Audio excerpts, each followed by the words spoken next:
교수님께서는 이 자폐 관련돼서 많은 거를 또 이제 연구를 하셨는데 자폐 진단에 관련된 얘기를 좀 해주시면 감사하겠습니다. 네, 그 자폐성 장애가 의심되는 아이들을 이제 키우시고 있을 때 부모님들께서는 굉장히 여러 가지로 걱정을 많이 하실 텐데, 일반적인 진단 기준, 즉 DSM-5에서 얘기하는 기본적인 진단 기준을 중심으로 말씀을 드리자면, 첫 번째 기준은 이제 사회 의사소통에서의 어려움.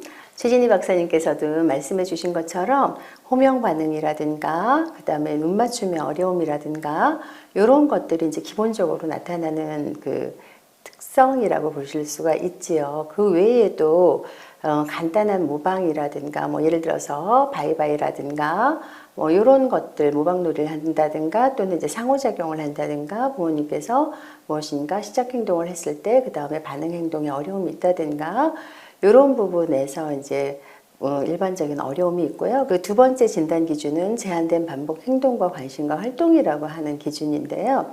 요거는 이제 일반적으로 부모님들께서 이건 문제 행동이 아닌가라고도 생각을 하실 텐데 그것 또한 이제 우리 자폐성 장애가 의심되는 그런 자녀들의 일반적인 특성이라고 볼 수가 있습니다. 그래서 되게 그 상동 행동이라고 하는 그 아주 동일한 행동을 반복하는 그런 특성이 있고요.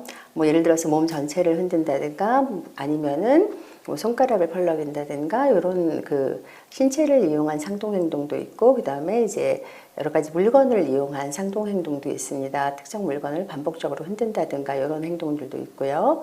그 다음에 이제 두 번째로 나타나는 그 특성은 동일성 고집이라고 하는 건데요. 예를 들어서 일과나 루틴의 동일성, 그 다음에 이제 사물의 동일성, 뭐 여러 가지 그 주변 환경에 대한 동일성, 즉 변화에 대한 적응의 어려움이라고 볼 수가 있습니다. 그래서 환경이 바뀐다든가 어떤 사물이 자기가 원하는 또는 이미 알고 있는 것과 같은 형태가 아니라든가 또는 이제 특정 일과가 바뀌었다든가 이럴 때 이제 굉장히 많이 힘들어하고 또는 이제 부모님들께서 생각하시는 그런 아주 우라 행동 같은 그런 행동을 하기도 하거든요. 그래서 그런 것들이 이제 두 번째 특성이라고 볼 수가 있고요. 그다음에 세 번째로는 이제 그 부모님들께서 흔히 이제 우리 아이는 어디에 꽂혀 있어요라고 이야기하는 것과 같은 그 제한된 특별한 관심이라고 하는 건데요. 뭐 특정 사물에 꽂혀 있다든가 특정 사물을 굉장히 좋아한다든가 반복적으로 그 사물에 관련된 활동만 하려 한다든가 또는 이제 특정 주제에 대해서만 이야기하려고 한다든가 뭐 예를 들어서 발화가 가능하고 어느 정도 이제 이야기를 할 수 있는 아이들의 경우에는요. 그 다음에 이제 그 특정 사물의 어떤 일부분, 특정 부분, 예를 들어서 자동차의 바퀴만 본다든가 이런 특성을 가지고 있기도 합니다. 그다음에 이제 마지막으로 요거는 이제 특히 부모님들께서 주의 깊게 자녀를 관찰하셔야 되는 건데요. 특별한 감각 특성이라고 볼 수가 있습니다.